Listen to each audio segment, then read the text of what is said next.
Chapitre 9. Lundi 15 avril. Nous sommes à Bruxelles, mais nous ne pouvons pas vraiment travailler sur un autre reportage. C'est la condition que Dan Desrolles nous impose. Nous sommes obligés de rester disponibles et faciles à contacter tous les jours, à tout moment. Ce type commence à m'énerver. Calme-toi, Alex.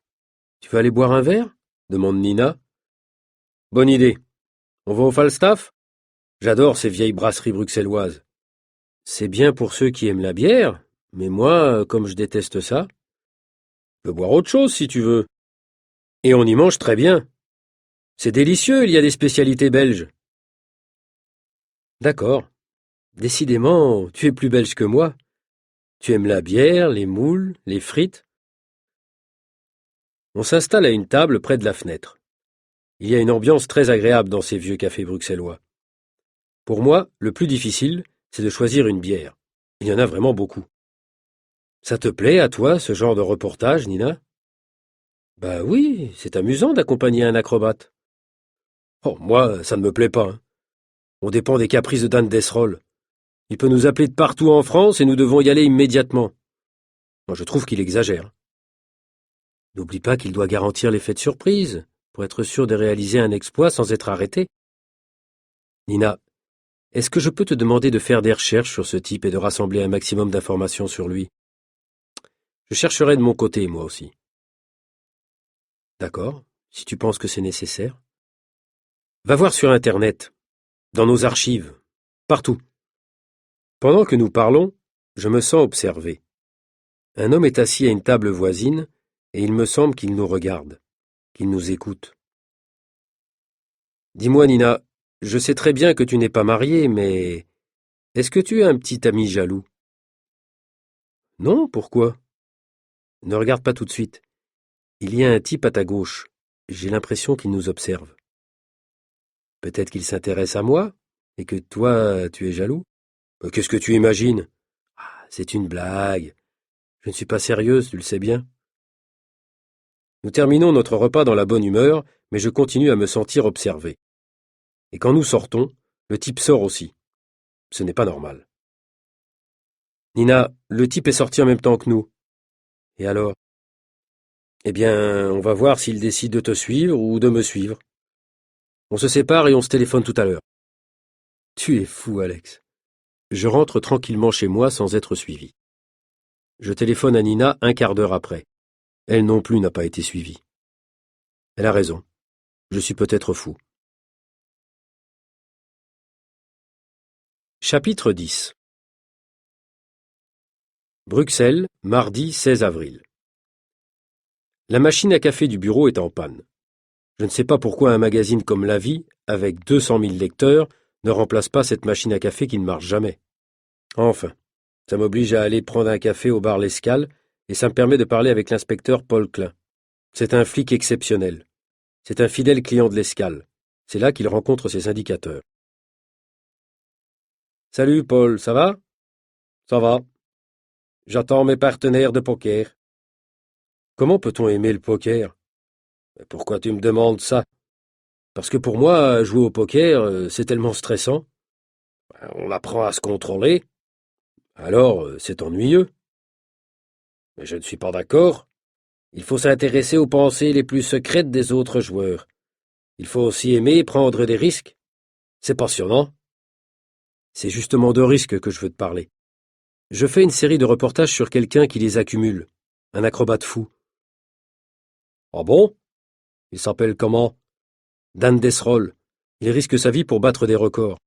C'est un Québécois qui fait une tournée en France et en Belgique. Et la vie à l'exclusivité de ses reportages. Mais il y a un problème. J'ai la sensation que quelque chose ne va pas. Explique-moi. Je n'aime pas sa manière de faire. Il est très secret et il nous convoque seulement quelques heures avant ses exploits. Et les autres journalistes, il les informe au dernier moment. Il a peur de quelque chose. Bon, c'est un excentrique. De toute façon, il faut vraiment être fou pour risquer sa vie comme ça. Il y a autre chose. J'ai la sensation d'être suivi. Si tu veux, je m'informerai sur ton acrobate. Je contacterai mes collègues québécois. Mais peut-être que tu es seulement suivi par des journalistes jaloux de l'exclusivité de la vie. Chapitre 11. Mercredi 17 avril. Nous sommes tous les trois dans les bureaux de la vie quand nous recevons le deuxième courriel. Je marcherai sur un rail placé entre deux montgolfières à une hauteur de 5000 mètres et sur une distance de 6 mètres. Je ferai ma tentative cet après-midi à 17 heures au-dessus de la plaine de la Beauce, à 100 km au sud de Paris. Rendez-vous à Berchères-les-Pierres. De Bruxelles, ça fait plus ou moins 400 km. Il est 10 heures du matin.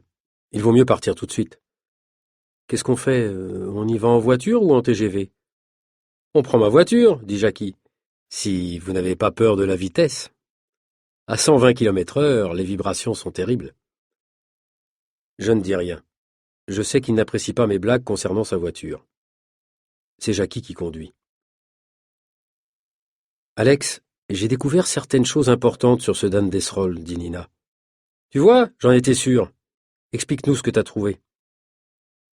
Voilà, il maîtrise de nombreuses techniques d'acrobatie. Il a fait beaucoup de doublage au cinéma. Bon, jusqu'ici, rien d'exceptionnel. Attends, j'ai cherché longtemps. J'ai navigué pendant des heures sur Internet et j'ai finalement découvert un site web étonnant.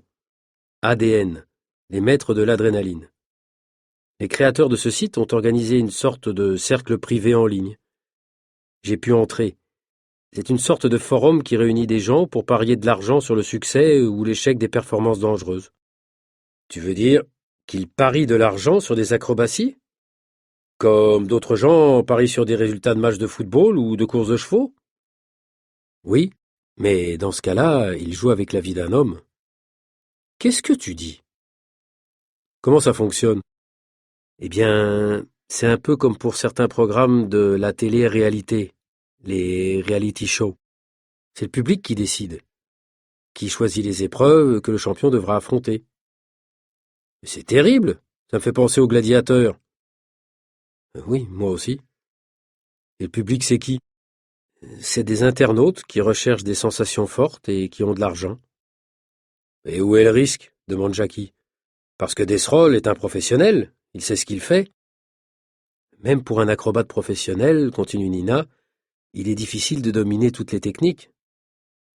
Par exemple, pour ne pas risquer d'accident en faisant du base jump, il faut beaucoup de pratique. Ah oui? Le base jump est 10 fois plus dangereux que le parachutisme. Il y a beaucoup d'accidents? Oui. Il y a tellement d'accidents qu'aux États-Unis, il est presque interdit de le pratiquer. Je suppose que pour Desrolles, le danger, c'est qu'il accumule des performances dans des disciplines très différentes, sans véritable préparation. Nous sommes probablement une présence neutre et officielle pour garantir la validité de la performance. Et pour prendre des photos sensationnelles en cas de drame, conclut Jackie. Chapitre 12. Pour l'instant, nous continuons. Nous n'avons pas suffisamment d'informations pour modifier éventuellement notre collaboration avec Dan Desrolles. Nous prenons d'abord l'autoroute vers Paris, puis la direction de Chartres. Nina et Jackie continuent à parler. Moi, je reste silencieux. J'observe qu'un 4x4 roule derrière nous et ne nous dépasse pas. Pourtant, c'est une voiture puissante, et ce n'est pas normal qu'elle roule à 115 km/h. Au bout d'une demi-heure, je décide de communiquer mon inquiétude à mes amis. Vous allez dire que je suis paranoïaque, mais il y a un 4x4 qui roule derrière nous depuis qu'on est passé à côté de l'aéroport de Roissy. Mes amis se taisent et leur silence est total pendant plusieurs minutes, jusqu'à ce que la Jeep nous dépasse et s'éloigne rapidement. Ah, tu vois, tu t'inquiètes toujours trop vite, dit-elle. Tu as raison, Nina. Fausse alerte. Nous passons à côté de Chartres. La cathédrale se voit de loin sur cette grande plaine de la Beauce. Nous arrivons au lieu de rendez-vous à Berchères-les-Pierres. Desrolles et 3 équipiers sont en train de gonfler 3 montgolfières avec de l'air chaud. Salut les paparazzi, j'espère que vous n'avez pas le vertige, nous dit Desrolles. Nous ne sommes pas des paparazzi, je réponds fâché. Quoi? Dit Nina. Vous allez nous faire monter dans ces ballons? Eh oui, c'est la première fois que tu montes dans une montgolfière? En effet. Eh bien moi aussi, répond Desrolles. Décidément, vous êtes complètement fous. Écoutez, tous les trois. Je préfère qu'on se tutoie, hein. Appelez-moi Dan, je vous l'ai déjà dit. Vous, les Européens, vous aimez tellement les manières. Bon, c'est comme tu veux, Dan, dit Jackie. Alors voilà comment ça va se passer. Les autres journalistes et les curieux commenceront à arriver dans une demi-heure. Nina, Jackie et Alex, vous irez avec un de mes assistants dans le ballon rouge et jaune. Moi, je monterai dans la montgolfière arc-en-ciel avec un autre assistant. Mon troisième assistant ira seul dans le dernier ballon. Nous monterons à 5000 mètres et nous placerons un rail entre nos deux ballons. Et vous, les journalistes, dans le ballon rouge et jaune, vous resterez un peu à distance pour faire le reportage photo. Moi, je marcherai sur le rail d'un ballon à l'autre sur les 6 mètres qui les séparent. Pas mal, non? Tu es vraiment complètement fou, dit Nina. Et tu n'auras pas de parachute, j'imagine, demande Jackie. Affirmatif. Chapitre 13. Pendant que nous montons dans le ciel, je pose des questions à l'assistant de Desrolles. Vous connaissez bien Dan? Oui. Qu'est-ce qui le motive? Les sensations fortes? Oui. Il vous dit de ne pas parler à la presse, et même pas à nous, évidemment. Évidemment. Bon, je n'insiste pas. Les trois ballons montent ensemble à 5000 mètres. Dan et ses assistants placent le rail en fer entre les deux montgolfières et le fixent solidement. Dan quitte son ballon et commence à marcher sur le rail. Jackie prend un maximum de photos. « Ce type est malade, me dit Nina à l'oreille. Comment peut-il trouver du plaisir à risquer sa vie de cette façon? Je ne sais pas ce qui lui donne le plus de plaisir. Risquer sa vie ou être photographié comme une star. Moi, il m'impressionne, ajoute Jackie. Regardez, il lui reste à peine 1,50 m. Il est presque arrivé. Vas-y, Jackie, prends plein de photos. Avec les couleurs des montgolfières et le ciel tout bleu derrière, ce sera super, hein. Ah, il va tomber, crie Nina. Il perd l'équilibre, mais arrive à s'accrocher à l'autre ballon en tendant les bras. Une question de centimètres. Ouf, soupire Jackie. Une fois de plus, Desrolles réussit sa performance. Il ne semble pas du tout affecté par l'incident. Moi, par contre, après une telle panique, je me fâche et je le traite de fou irresponsable. Ça le fait rire. Chapitre 14. Bruxelles, lundi 22 avril. À l'escale avec Paul Klein. Ça va, Alex? Me demande Paul Klein. Ça va, ça va. La tournée de Dan Desrolles est presque terminée. Heureusement, parce que j'en ai marre. Cette série de reportages ne me plaît pas du tout. Je ne suis pas tranquille, je continue à croire que quelqu'un me suit. Nina et Jackie ne veulent pas me croire, mais moi, j'en suis sûr. Et tu me connais, ce n'est pas dans mon caractère d'être inquiet. Ça, j'en suis pas sûr. Mais de toute façon, il faut vérifier. Si tu veux, je vais t'aider. Comment? Si quelqu'un te suit, je peux essayer de l'identifier. Ah oui? Je peux le faire suivre, moi aussi. C'est ça mon travail, après tout. Oh, magnifique. Merci beaucoup, Paul. Autre chose.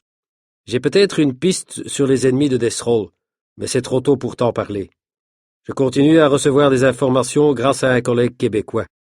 Génial. Tu sais ce qu'il m'a dit, le collègue québécois? Que mon accent belge était drôle. Mais tu n'as pas un accent très marqué pour un Belge. Pour eux, toi aussi, Alex, tu as un accent très marqué. Tout est une question de point de vue. Tu as raison. Bon, alors si tu crois que quelqu'un te suit, appelle-moi. Chapitre 15. Mardi, 23 avril. Troisième courriel. Je vous attends à Paris. Je serai à l'hôtel Le Dauphin dans le quartier de la Défense. Essayez d'être là vers 14 heures. Cette performance sera la dernière de cette tournée en France. Elle aura lieu cet après-midi. Je vous invite à déjeuner à l'hôtel pour fêter ça. Nous allons immédiatement à la gare pour prendre le TGV. En chemin, j'ai l'impression que quelqu'un nous suit. Et j'appelle immédiatement Paul Klein. Je lui explique où nous sommes et où nous allons. Il me dit qu'il s'occupe de mon problème. Je lui fais confiance. Nous arrivons à Paris à midi. Nous prenons un taxi et nous arrivons devant l'hôtel Le Dauphin à 12h30. Bonjour mes amis, vous arrivez juste à temps pour l'apéro. Bonjour monsieur Desrolles, dit Nina. Je vous ai déjà dit de m'appeler Dan et de me tutoyer. Qu'est-ce que vous voulez boire? Vous m'excuserez, mais moi je ne peux pas boire d'alcool. Dans quelques heures, je monterai en haut de l'arche de la Défense et je sauterai dans le vide. Il n'y a pas de gardien qui surveille là-haut? Demande Jackie. Les gardiens n'auront pas le temps de réagir. Ils ne pourront pas voir que je porte un sac spécial. Regardez-le.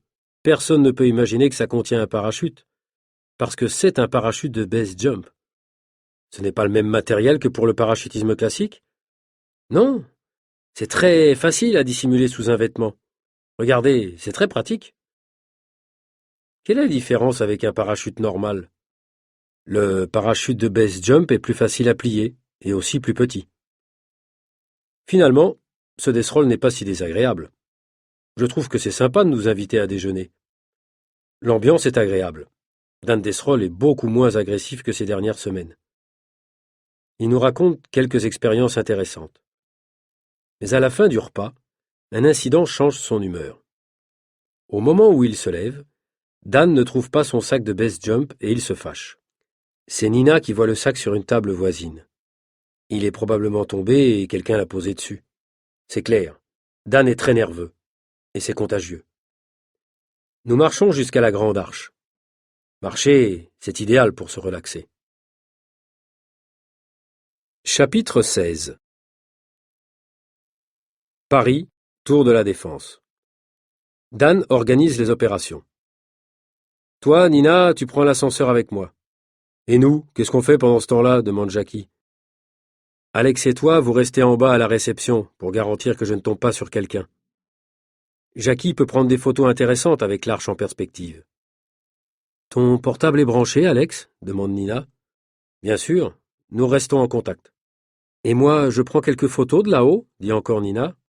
Oui, répond Dan. Et tu expliques au gardien que je suis un acrobate expérimenté et que je veux battre un record de saut en parachute. C'est tout. Nina et Dan nous quittent pour prendre l'ascenseur. Dans 2 minutes, notre acrobate va sauter. On est en contact permanent grâce à nos téléphones portables. À ce moment précis, je reçois un texto de Paul Klein. Attention, annulé performance, danger, parachute. Dans 1 minute, Dan se jettera dans le vide. Qu'est-ce que je dois faire? On entend un bruit de frein, les voitures de la presse s'arrêtent à mes côtés. Il y a des journalistes de la télévision qui dirigent immédiatement leur caméra vers le ciel. Évidemment, pour tout le monde, un base jump à la Tour de la Défense, c'est un événement majeur. Je fais un effort énorme pour me concentrer et j'ai soudain la conviction qu'il faut arrêter Desrolles, l'empêcher de sauter. Je crie à Nina au téléphone. Nina, on arrête tout. Interdiction absolue de sauter. Quoi? Qu'est-ce que tu dis? Empêche-le à tout prix de sauter. Mais impossible. Il refuse, il dit que t'es fou. Nina, fais-moi confiance. Utilise la force si nécessaire, il faut l'immobiliser. J'espère que tu sais ce que tu fais, hein? La communication est coupée. Je cours vers l'ascenseur. La montée me semble interminable. Quand j'arrive au sommet, je vois Dan Desrolles qui est immobilisé par Nina. Il est peut-être acrobate, mais elle pratique les arts martiaux. Autour d'eux, il y a des gardiens très nerveux et menaçants. Dan est furieux. Il a manqué son exploit de base jump à cause de Nina et moi. Pourquoi vous avez fait ça? Vous n'imaginez pas les conséquences financières?